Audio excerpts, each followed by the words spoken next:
Download करें जनमत Haryana app. हित सर्वोपरि है और प्रदेश के हित में जो फैसला आया, हम सवाल ये पूछते हैं कि सरकार ने 3 साल तक प्रधानमंत्री जी से समय दिलवाने के ये सरकार क्यों विफल रही SYL के मुद्दे पे। इस बात को लेके हमें निराशा है। ये भी सच है, SYL की बात करो तो मैं थोड़ा सा बता दूं आपको, ये SYL का फैसला कि SYL का निर्माण हो और ये पानी हरियाणा के बाटे में आए।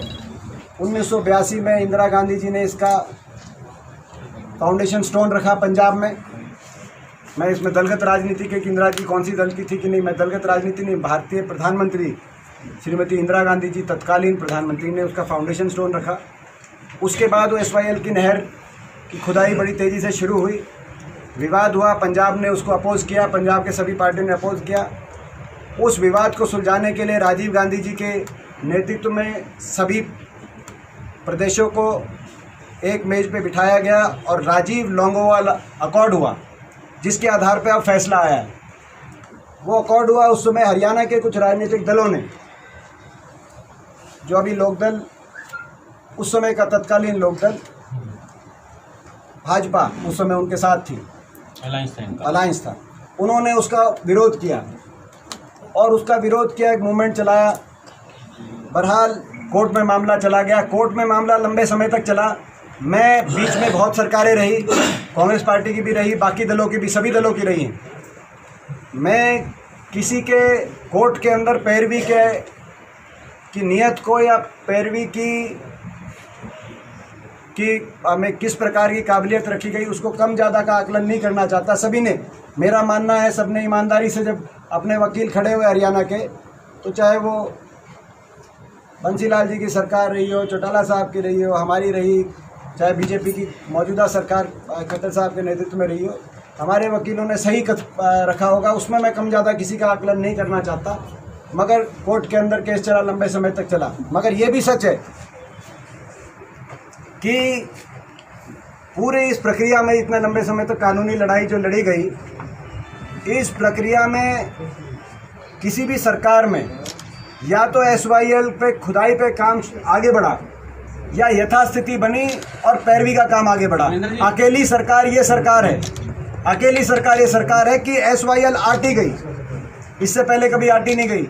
नहर में या तो काम आगे बढ़ा या नहर पे यथास्थिति बनी और पैरवी का काम आगे बढ़ा। इस सरकार में आटी भी गई और उसके बाद हमने कहा प्रधानमंत्री जी समझ लो पंजाब आट रहा है। मगर दुर्भाग्य की बात है ये सरकार हाथ पे हाथ धरे रही, जैसे दादूपुर नलवी आटी गई। अगर इस सरकार को नहर आटू सरकार जो है अगर कहा जाए तो कोई अतिशोक्ति नहीं होगी। जी ऑर्डिनेंस क्यों नहीं जारी करती कांग्रेस? ये कोविड के दौरान जो स्वास्थ्य सेवाएं रही उसमें पंजाब अव्वल रहा है और हरियाणा का 14वां स्थान रहा है, तो आपको नहीं लगता कि हरियाणा और ज्यादा बेहतर कर सकता था स्वास्थ्य सेवाओं के दौरान?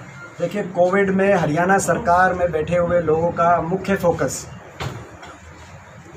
कोरोना से ग्रस्त लोग, कोरोना से लाचार लोगों को किस प्रकार से लूटा जाए, शराब घोटाले के माध्यम से, रजिस्ट्री घोटाले के माध्यम से, खनन घोटाले के माध्यम से। बड़ा दुर्भाग्य के साथ मुझे कहना पड़ रहा है, जब कोरोना से पूरी दुनिया लड़ रही थी, हर प्रदेश कोरोना से लड़ रहा था, हमने भी कहा कि राजनीति से ऊपर उठकर कोरोना की लड़ाई में हम सब साथ हैं, कोई राजनीतिक बयान नहीं देंगे, कोई राजनीति नहीं करेंगे। उस समय सत्तासीन लोग, सत्ता में काबिज लोग, कोरोना से की व्यवस्था से लाचार हरियाणा के नागरिकों को किस प्रकार से लूटा जाए, शराब घोटाले के माध्यम से, रजिस्ट्री घोटाले के माध्यम से, उसकी योजनाएं बना रहे थे, जिसकी परतें अब सामने आ रही हैं। बड़े दुर्भाग्य की बात है। तो इस निश्चित तौर से जितना कोरोना पे ध्यान दिया जाना चाहिए था, वो तो कोई एजेंडे में था ही नहीं इस सरकार के। इसका जो है मैं समझता हूँ कि परिणाम जो आपने ये बात की, तो कोरोना की तरफ जितना ध्यान संवेदनशीलता से पूरा फोकस कोरोना पे होना चाहिए था, मगर नियत सरकार में बैठे लोग उस समय भी, कोरोना के समय भी, जब दुनिया की हर सरकार केवल कोरोना की सोच रही थी, ये सत्तासीन लोग इस प्रकार के घोटालों की तरफ। सर, जिला अध्यक्ष अभी तक क्यों नहीं नियुक्त किए गए हैं पिछले 6 साल मुख्यमंत्री जी से? ने कल कहा कि व्यवस्था बदलनी है, कांग्रेस आंख मूंद कर बैठी रहती थी। ये इन्होंने एक बात कही स्पीकर साहब ने कि ये जो तीनों घोटाले जो हुए हैं वो महकमे एक ही मंत्री के पास है, मेरे को कहने की आवश्यकता नहीं है। वो आप जो है आप खुद से लोग समझदार हैं और आप सब देख भी रहे हैं, और आपको भी कहने की जरूरत नहीं है। आपको भी सर, बड़ौदा उपचुनाव में जीत को लेकर क्या कुछ रणनीतियां हैं? आप क्या कहना चाहेंगे, क्या कांग्रेस वापसी करेगी? इसके सर, बड़ौदा उपचुनाव क्या कुछ रणनीतियां हैं जीत को लेकर? बड़ौदा में जहाँ तक बड़ौदा उपचुनाव की बात है, बड़ौदा में कुछ मुद्दों के आधार पे हम लोगों के बीच में जाएंगे और मुझे विश्वास है कि बड़ौदा का नतीजा एक बड़ा संदेश इस प्रदेश की राजनीति में होने जाएगा और जिस दिन नतीजा आएगा बड़े बहुमत से वहाँ हमारा दल जीते, कांग्रेस पार्टी जीतेगी और इस सरकार की उल्टी गिनती उसी दिन से शुरू हो जाएगी। हमारे मुद्दे सरकार की परफॉर्मेंस और विफलता। 6 वर्ष में जो ये सरकार, जिस सरकार ने हरियाणा जो कि विकास दर में नंबर 1 हुआ करता 2014 से पहले, निवेश दर में नंबर 1 हुआ करता, उस हरियाणा को इन 6 वर्ष के बाद बेरोजगारी दर में नंबर 1 पहुंचाने का काम जिस सरकार ने किया, वो 1 पैसे का निवेश नहीं। हर वर्ग निराश, किसान की दुर्दशा, किसान को दाम मिला नहीं, किसान को ना भाव मिला, ना खरीद हुई, ना भुगतान समय पे हुआ, किसान का कर्जा दुगना हो गया इन 6 वर्ष में। गरीब आदमी की कल्याणकारी योजनाओं पे ग्रहण लगाने का काम इस सरकार ने किया। 100 गज के प्लॉट की योजना समाप्त, मकान की योजना समाप्त, दाल रोटी की योजना समाप्त, मनरेगा की योजना का बजट 10% रह गया गरीब आदमी के लिए। वजीफ़ा की योजना में कोई बढ़ोतरी नहीं हुई, अम्बेडकर वजीफ़ा योजना में बहुत बड़ा घोटाला। तो गरीब आदमी त्रस्त, कर्मचारी से करे हुए सारे वायदों सरकार पीछे हटी। ना तो पंजाब स्केल मिला इन 6 वर्ष के अंदर, ना पुरानी पेंशन स्कीम के वायदे के अनुसार इन्होंने कुछ काम किया, ना ही रिटायरमेंट एज बढ़ाने का इनके वायदे अनुसार कोई काम हुआ। और छोटा व्यापारी आर्थिक मंदी की चपेट में, छोटे व्यापारी को 20 लाख करोड़ का पैकेज दिया कोरोना में, छोटे व्यापारी को 1 पैसे की राहत कोरोना से मुश्किल के समय छोटे व्यापारी को दी नहीं इस सरकार में। हरियाणा की अर्थव्यवस्था चौपट, 3 गुना कर्जा बढ़ गया हरियाणा पे, मगर उन कर्जा तो बढ़ा मगर कोई एक बड़ा प्रोजेक्ट हरियाणा में नहीं आया, जिस वजह से आज हरियाणा में देश में सर्वाधिक बेरोजगारी और सबसे ज़्यादा भ्रष्टाचार, लूट खसूट में कोरोना के समय असंवेदनशीलता से सरकार लगी। इन बातों को लेकर एक रेफरेंडम लोगों का बड़ौदा के बीच में हम लेके जाएंगे। हमें विश्वास है कि बड़ौदा के लोग हरियाणा की राजनीति को नई दिशा देने के लिए कांग्रेस पार्टी का साथ देंगे। दूसरा मुद्दा वहाँ पे, जैसे मैंने कुछ मुद्दे लेके जाएंगे, बड़ौदा और उस पूरे इलाके की जो अनदेखी हुई, ऐसी अनदेखी कि 6 साल में कोई एक काम तो हुआ नहीं। काम तो दूर की बात है, किसी काम को करने के लिए, कोई विकास कार्य के लिए कोई हरियाणा के मुख्यमंत्री या कैबिनेट के कोई मंत्री ने बड़ौदा के अंदर पांव कदम रखना तो दूर की बात है। बड़ौदा विधानसभा क्षेत्र में 6 साल तक पूरे कैबिनेट ने, मुख्यमंत्री जी समेत, किसी ने वहाँ पे चाय पीने के लिए भी एक बार बड़ौदा में रुकना मुनासिब नहीं समझा। आपको पता है कि हरियाणा छोटा प्रदेश है, 3 दिन में 90 हलकों का भ्रमण किया जा सकता है, मगर 6 वर्ष छोटा समय नहीं होता। 6 वर्ष में जिन लोगों ने बड़ौदा विधानसभा क्षेत्र को हरियाणा के नक्शे पे ही नहीं समझा, जिन्होंने 6 वर्ष में बड़ौदा विधानसभा क्षेत्र का वजूद नहीं माना क्या वजूद है, वो बड़ौदा विधानसभा क्षेत्र अपना वजूद दिखाने का काम करेगा। और अभी भी जो लोग घमंड की भाषा बोल रहे हैं, कहीं किसान को देशद्रोही बता रहे हैं, तो एक मंत्री इनके अभी प्रचार के लिए गए थे, उन्होंने कहा कि 1 सीट से सरकार के भविष्य पे कोई खतरा नहीं। बड़ौदावासी दिखाएंगे कि 1 सीट से सरकार को कैसे हिला के रखा जा सकता है। अपना वजूद वहाँ पे दिखाने का बड़ौदा विधानसभा क्षेत्र काम करेगी और नई दिशा देते हुए प्रदेश की राजनीति को कांग्रेस पार्टी पहले रोहतक में अगर जाते थे तो आज जब भी लोग जाते तो माना जाता है कि अब जांच को आप इतना गोलमोल कर दो, उसका इतने लंबे जो है पीरियड पे जांच कर लो और किस तरीके से पर्दा डालने की तरफ कदम बढ़ाओ, उसकी मुझे प्रक्रिया लगती है कि जो जांच इतना लंबा किया जाए। ये घोटाला तो कोरोना के टाइम जो बिना town and country planning department की NOC के जो रजिस्ट्रियाँ की गई कोरोना के समय, और हजारों करोड़ का चूना प्रदेश सरकार की ट्रेजरी डिपार्टमेंट को लगाया गया, ये वो घोटाला है। और मैं इसमें सिमिलरिटी ये बता रहा हूँ, क्या इसके पीछे कौन है इसका पता लगाने के लिए आपको कोई जांच आयोग बिठाने की जरूरत नहीं। हमारी मांग है वैसे कांग्रेस पार्टी की कि आप सिटिंग हाई कोर्ट के जज से इसकी जांच कराओ, क्योंकि जांच एजेंसियों पे हमारा कोई विश्वास नहीं रहा।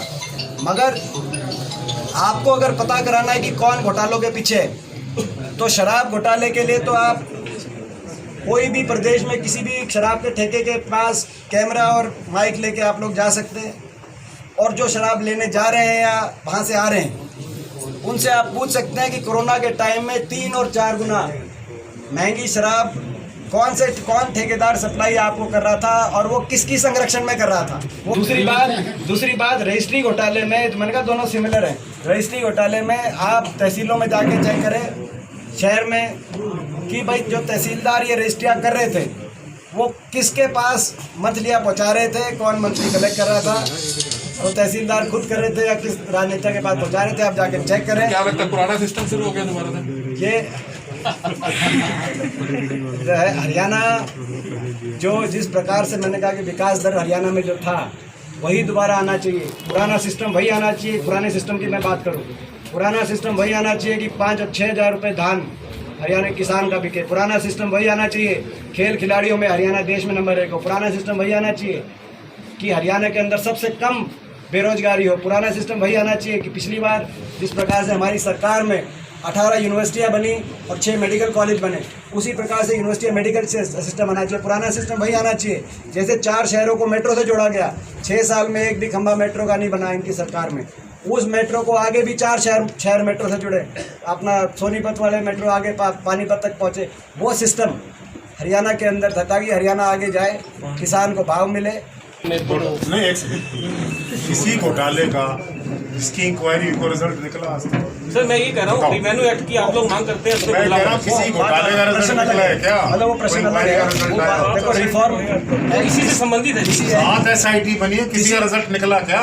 वो रिजल्ट तो निकलेगा। रेवेन्यू एक्ट के अंदर बदलाव होना चाहिए या नहीं होना चाहिए? इसमें मैं ही बात करूँ भाई, कोई भी एक्ट है पार्लियामेंट में, इवन संविधान था हमारा, समय समय पे बदलाव रिफॉर्म, पार्लियामेंट के अंदर कितने संशोधन हो गए हमारे नहीं कॉन्स्टिट्यूशन में। मेरी बात सुनिए, एक्ट नहीं सुनिए, मगर वो और कानून तोड़ना अलग अलग चीज़ है। घोटाला और वो उसमें बदलाव की आवश्यकता है कि नहीं, वो ये अलग अलग चीज़ है। भ्रष्टाचार को रोकने के लिए हमें लगता है रेवेन्यू एक्ट के अंदर बदलाव होना चाहिए। तो मैं कह रहा हूँ कि भाई वो मैंने कहा आपका क्या इसमें यस या नो? मैंने आपको क्या कहा, वो मगर अलग अलग प्रश्न है। अगर उसमें रेवेन्यू एक्ट में सुधार की जहाँ आवश्यकता है, मैं उसको मना नहीं कर रहा, वहाँ सुधार अवश्य होना चाहिए। वो प्रश्न एक अपनी जगह बिल्कुल सही प्रश्न है, मगर वो कानून तोड़ने का और घोटाला करने का ये प्रश्न बिल्कुल अलग है। पूरी सरकार जिम्मेदार है, पूरी सरकार जिम्मेदार है। इसमें कोई भी